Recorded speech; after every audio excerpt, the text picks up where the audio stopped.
Bonjour, je suis Estelle. C'est ensemble que nous allons découvrir l'histoire du soulier.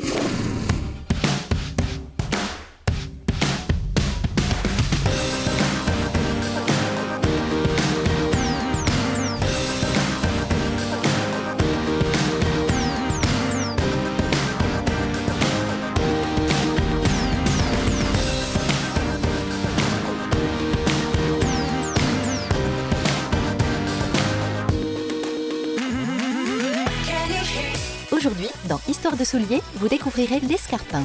Comment cette chaussure connue de tous a-t-elle frayé son chemin à travers l'histoire pour devenir la chaussure féminine par excellence? Avec quoi vaut-il mieux porter l'escarpin? Retrouvez nos professionnels de la mode pour toutes les explications, avec toujours plus d'archives et d'expérience à l'appui. Vous découvrirez ensuite les conseils look et shopping de nos professionnels qui vous révéleront les tendances du moment. Vous saurez ce qui est totalement in et ce qui est à ne pas faire. Vous retrouverez enfin notre rubrique des modèles les plus extravagants de la haute couture et du design. Nous vous présenterons des modèles d'escarpins pour ainsi dire uniques en leur genre. Mais tout d'abord, vous avez peut-être un petit mot à nous dire sur cette chaussure si particulière. Paris. Nous avons mené notre petite enquête dans la capitale pour savoir comment vous abordiez l'escarpin. Quels conseils, mesdames? Je porte essentiellement des talons, donc les escarpins c'est sympa et ça va avec. La hauteur de talon est variable en fonction de l'occasion, l'endroit où on se trouve aussi. Un escarpin pas trop haut pour aller travailler, un escarpin très haut pour sortir. Je dis pour moi les chaussures c'est comme un jeu. Voilà. C'est une manière de prolonger la personnalité et la manière dont on veut se comporter ce jour-là. Nous commencerons aujourd'hui par le modèle le plus féminin qui soit, les escarpins, c'est-à-dire la petite robe noire de la chaussure. Ce modèle de soulier est ce que Dita Von Teese est à la jante féminine, le paroxysme du glamour. En 2 mouvements, il va nous faire passer de l'état de fille lambda à celui de bombe anatomique, prête à ravager les cœurs qui croiseront notre chemin. Mais avant de faire perdre la tête aux hommes et aux femmes, observons comment l'escarpin est né.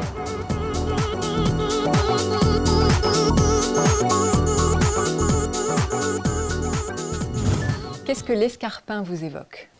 Alors l'escarpin évoque tout de suite la féminité. Le glamour. Le glamour, ouais, le côté aussi sexy. Mais ça nous évoque aussi le confort. Voilà.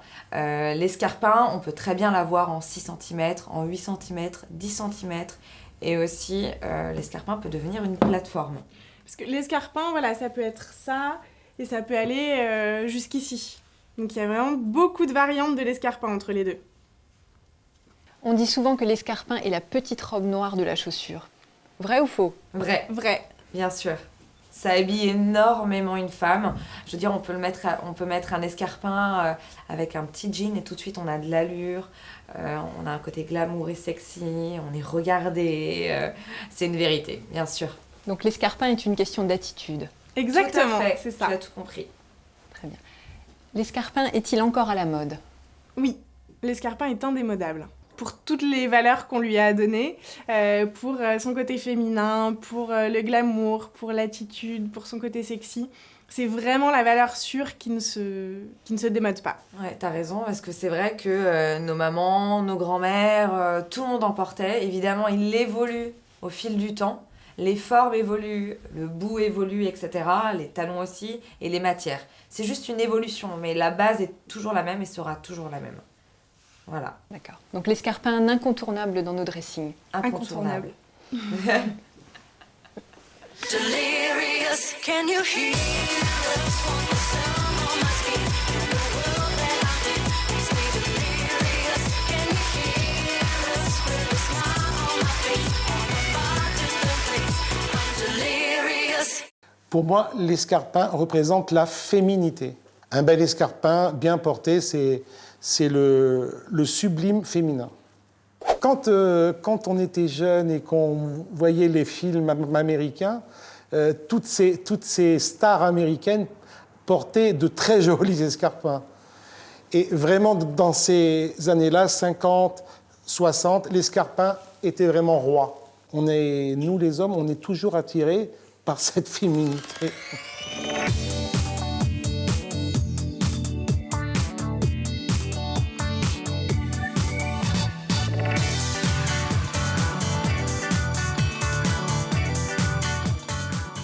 L'escarpin, cette chaussure féminine décolletée qui laisse apparaître le coup de pied, est apparue il y a plusieurs siècles.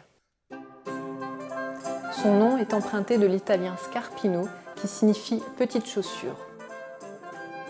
L'escarpin habillait autrefois les valets, qui étaient obligés de crisper leurs pieds pour que la chaussure ne leur échappe pas. L'escarpin était alors plat et très léger.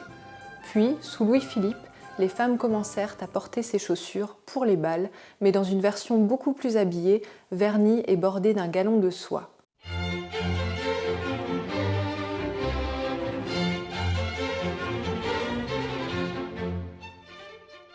C'est au XVIIIe siècle que les femmes s'emparent de cette chaussure devenue très élégante par l'ajout de rubans, mais surtout d'un talon.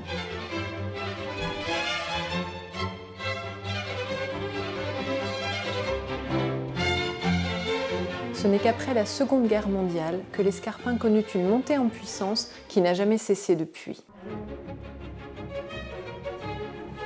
Après cette période de pénurie de matériaux nobles, la production de l'escarpin a été lancée en Italie, le berceau de la création de ce soulier, avant d'apparaître en France grâce à l'un de nos plus grands créateurs, Christian Dior.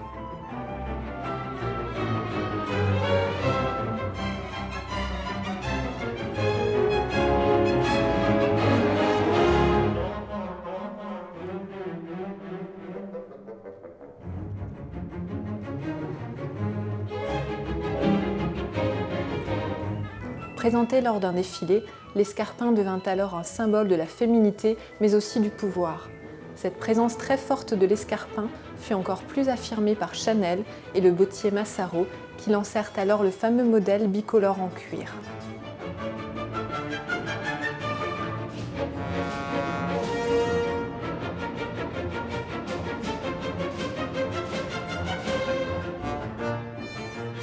Jackie Kennedy et de nombreuses femmes de pouvoir ne sortaient plus sans leur fameuse paire d'escarpins assortis à leur tenue. Après quelques années de bouderie entre les femmes françaises et leurs escarpins, cette chaussure revint en force dans les années 1990 et l'escarpin retrouva son titre ô combien jalousé de chaussure la plus féminine qui soit.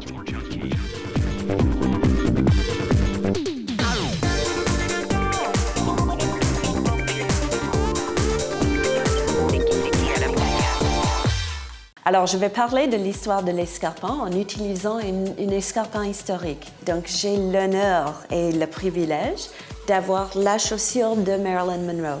Donc, elle a porté ce modèle-là et c'était fait par Roger Vivier, donc une grande bottier française des années 60.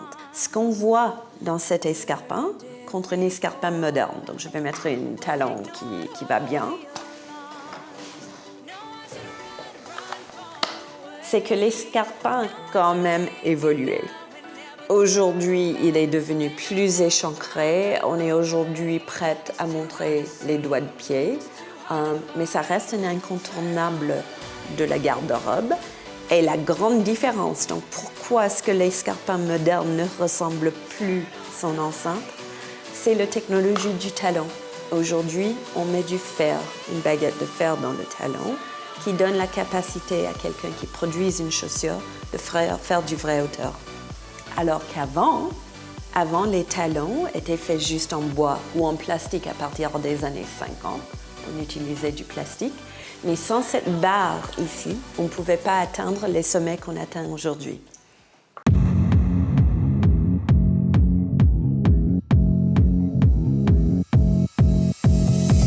Qu'est-ce que l'escarpin vous évoque ? Alors l'escarpin, disons que c'est quelque chose quand même de magique, parce qu'à la fois c'est quelque chose qu'on met tous les jours, et puis en même temps c'est un côté assez exceptionnel parce que suivant la hauteur de talon, la matière, si jamais il est échancré ou pas, qu'on voit la naissance justement du pied ou pas, toutes ces choses-là font que c'est un modèle qui est assez exceptionnel et emblématique. Il y a une marque extrêmement connue avec une semelle rouge qui en a fait un produit extrêmement sexy. Nous, c'est un intemporel. C'est un produit qu'on vend toute l'année, qui sert à vraiment toute occasion finalement. Et on essaye vraiment d'avoir un produit qui soit confortable, mais surtout, pour moi, un escarpin, ça doit être un peu sexy quand même. C'est vraiment une chose qui est importante, qu'on ait finalement toujours quelque chose qui soit extrêmement fin, avec un talon fin, avec finalement à chaque fois une forme plutôt arrondie que pointue, mais bon, ça après suivant les tendances. et ben, le pointu revient et l'arrondi s'en va et puis vice versa. Mais voilà, pour moi, vraiment l'escarpin, c'est un modèle dans une garde-robe qui est essentiel évidemment, mais surtout qui doit avoir vraiment ce côté un peu sexy, bien que bon, finalement, la quasi-majorité du temps, les femmes les portent plutôt bas pour pouvoir cavaler toute la journée. Mais c'est, je pense, le modèle d'ailleurs, et puis comme je vous le dis, vraiment, voilà, une grande marque on a fait quasiment un bijou. Alors que finalement, on n'a pas inventé grand-chose, mais voilà, c'est vraiment quelque chose d'assez particulier. Donc l'escarpin est encore et toujours à la mode. L'escarpin est encore et toujours à la mode, ce qui fait qu'à un moment, on va peut-être un petit peu moins le voir. C'est parfois la hauteur de talon, parfois le style, mais c'est intemporel. C'est là depuis toujours et ce sera là pour toujours. Vraiment, pour moi, l'escarpin, c'est quelque chose de vivant quasiment. C'est vraiment quelque chose de magnifique.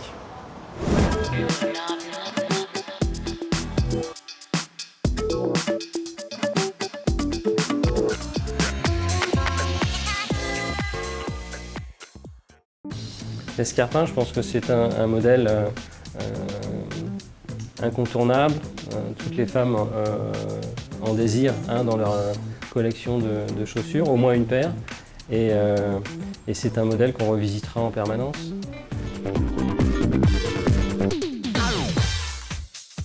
L'escarpin est un type de chaussure plutôt apprécié des créateurs de haute couture et des designers, surtout dans les collections estivales. Et il faut reconnaître que sa spécificité d'ajouter de la hauteur et de sublimer le dessus du pied offre alors des possibilités de création hors du commun. En tant que chaussure éminemment classe et féminine, il n'est pas étonnant de retrouver régulièrement l'escarpin dans les défilés les plus grands, comme dans les expérimentations des nouveaux talents de la mode. Comme à son habitude, le controversé Alexander McQueen fait encore plus dans la provocation, en réinventant l'escarpin sous la forme de modèles aliens, complètement déjantés. Mais dans une inspiration un peu plus classique, il poursuit avec des escarpins en dentelle blanche et une simple tête de mort sur le dessus. Chez Castelbajac, nous retrouvons un modèle qui accumule les codes baroques, liant avec complexité bijoux, coquillages, strass et dorures, ou au contraire, en collaboration avec la marque Mellow Yellow, un escarpin à l'effigie de Mickey, le personnage de l'univers enfantin de Disney.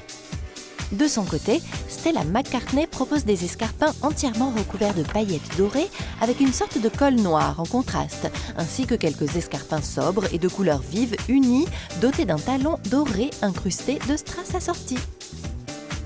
Un de nos créateurs phares en France, Christian Louboutin, a décidé de donner vie aux escarpins de Cendrillon, avec sa fameuse touche généreuse en décoration. Jugez plutôt par vous-même ces autres escarpins de sa conception. Pierres agencées selon des motifs exotiques, clous, modèles presque totalement transparents, ou bien encore cet audacieux modèle arc-en-ciel en hommage au peintre Jackson Pollock. Charlotte Olympia, quant à elle, nous présente un modèle tout simple, noir et mat, avec comme détail original une tête de chat brodée sur la pointe. Anastasia Radvich est une créatrice de chaussures à l'origine d'une collection intitulée Lost Civilizations, qui vise à retranscrire l'altération des civilisations avec des matières évoquant des formes de vie disparues. Et c'est dans sa collection de 2011, nommée Sooner or Later, que la créatrice excentrique Farm Earvol présente des modèles tout à fait amusants, incluant des mains ou bien mettant en abîme la chaussure dans le talon.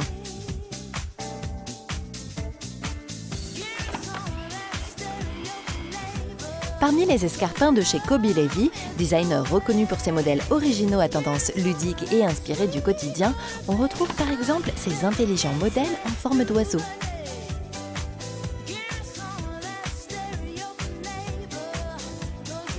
Enfin, la marque Irregular Choice joue sur la profusion des détails sur des chaussures aux couleurs acidulées et évocatrices de l'enfance, et va jusqu'à y attacher des petits personnages en porte-clés.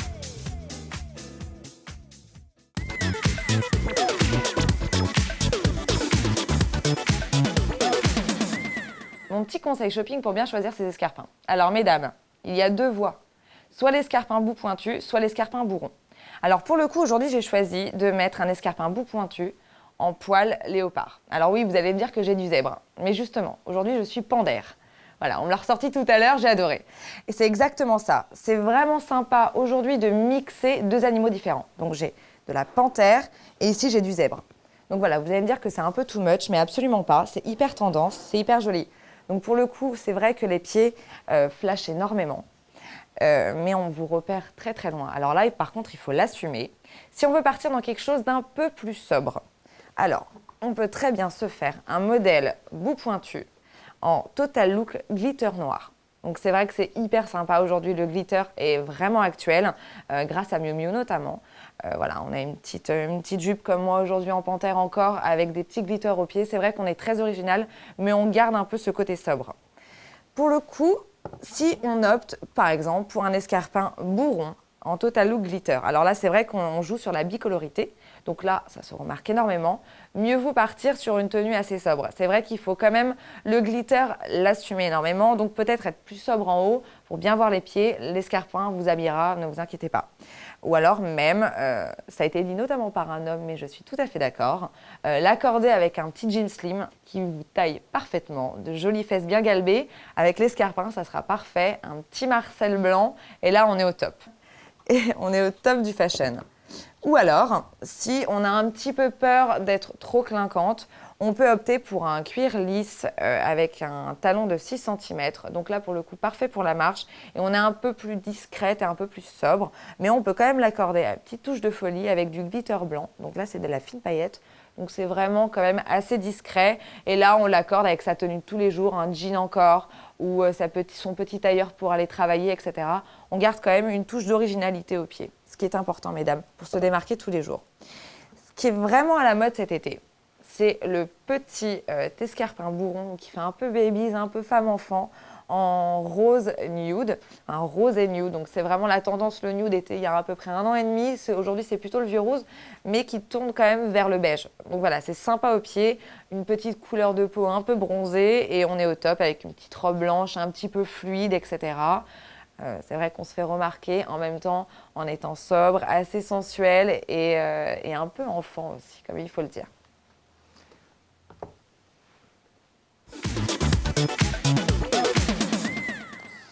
Mon conseil shopping sur l'escarpin, c'est de respirer la féminité et idéalement avec une jolie jupe. Alors, comment choisir un bel escarpin? Non, on ne peut pas mettre tout et n'importe quoi, ça absolument pas. Ça dépend de la cambrure de la personne, ça dépend de la largeur du pied de la personne et de ce qu'elle pourra supporter en hauteur. Alors, c'est vrai qu'on fait toute hauteur sur l'escarpin, mais tout le monde ne peut pas porter, encore une fois, n'importe quoi. Parce que l'idée, c'est effectivement que la personne porte un escarpin, mais d'être aussi confort. Si c'est juste pour aller traverser la rue, non. Moi, je suis contre. Les couleurs préférées de l'escarpin, c'est déjà en numéro 1 le noir. Il faut avoir un bel escarpin noir, ça c'est sûr. Et ensuite, on peut accessoiriser en nude, en argent, et dans les couleurs un petit peu pastel, et même couleurs acidulées. Toutes les couleurs sont jolies parce que toutes les couleurs sont tendance dans la mode. Les bouts sont pointus. Obligatoire d'avoir une boue pointue, donc c'est commencé l'année dernière. Et cette année, ça va être coupé là. Donc même moi, je les couperai là. Et on voit le début des orteils. Et ça, c'est la tendance. Il y a plein de paradoxes dans la vie. Une escarpin chausse une fille mal. C'est très difficile de le tenir sur son pied. Comme résultat, les filles ont tendance de prendre une taille trop petite pour elles, avec une souffrance horrible. C'est une chaussure qui chausse mal. On peut faire 2 choses pour le corriger, par contre.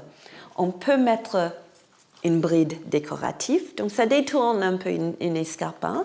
Mais une chose qui est facile et beaucoup de filles ne le font pas, donc j'en profite, c'est si on rajoute une insert là où il y a l'arche du pied, on joue avec le volume intérieur de l'escarpin et on arrive à une escarpin qui serait quasiment parfaite. Et la fille va être ravie et plus belle, En jouant juste un tout petit peu avec ce volume, elle va être plus belle dans son escarpin. Si on regarde le haute couture, on est devenu plus épuré cet été, beaucoup plus minimaliste et aussi beaucoup plus classique. Donc dans la haute couture, c'est ça qu'on trouve.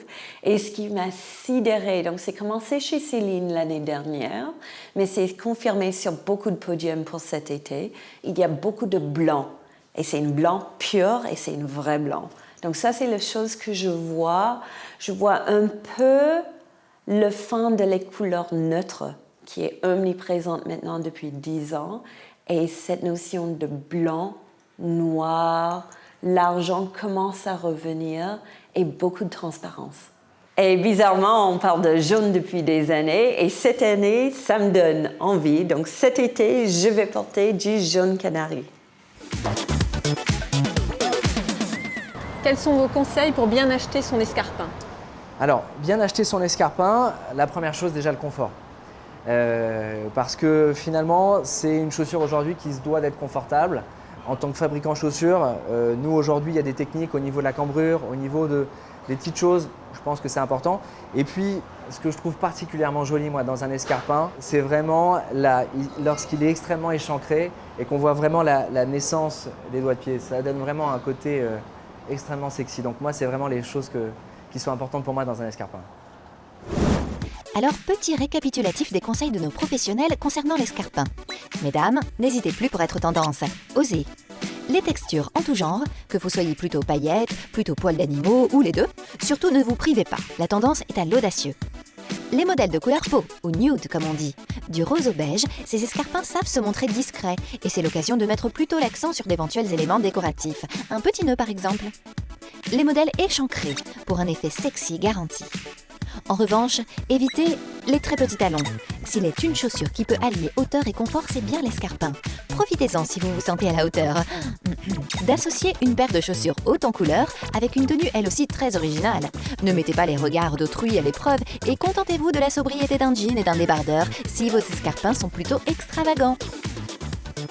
En conclusion, l'escarpin est un incontournable à posséder dans nos placards. Qu'il soit à bout rond, pointu, que son talon soit de 4 ou de 12 cm, l'escarpin trouvera toujours une place dans nos tenues. N'hésitez pas à le mixer à vos pantalons de smoking, jeans, petites robes fleuries, en bref, il va avec tout. Pour ne pas se tromper, choisissez-le en cuir noir et vous n'en serez jamais déçus. Quelques conseils cependant pour ne pas vous retrouver fâché avec votre paire d'escarpins. Puisque l'escarpin sera un des meilleurs alliés de vos tenues, faites le pari d'investir. Il n'y a rien de pire qu'une paire d'escarpins qui vous fait mal aux pieds et vous donne du coup une démarche ridicule. Fuyez comme la peste les cuirs synthétiques et choisissez un cuir confortable et souple. Marchez quelques pas en boutique pour vérifier que le confort sera à la hauteur du temps que vous allez passer avec vos escarpins à vos pieds. Et si vos escarpins en cuir vous font mal aux pieds les premiers jours, je vais vous donner une astuce diablement efficace. Mouillez une paire de chaussettes fines, essorez-les et enfilez-les sur vos pieds avant de porter vos escarpins. À faire un soir où vous êtes seul à la maison naturellement. Ce n'est absolument pas sexy, mais ça marche terriblement. L'humidité de la paire de chaussettes assouplira le cuir, qui prendra de suite la forme de vos pieds. Et bien sûr, puisque avoir du style, c'est aussi soigner les détails, n'hésitez pas à entretenir généreusement le cuir de vos escarpins et à leur offrir une seconde jeunesse chez le cordonnier quand leur talon sera un peu fatigué. Je vous garantis que vos escarpins vous rendront bien les efforts que vous ferez pour eux. À bientôt pour la suite d'Histoire de souliers.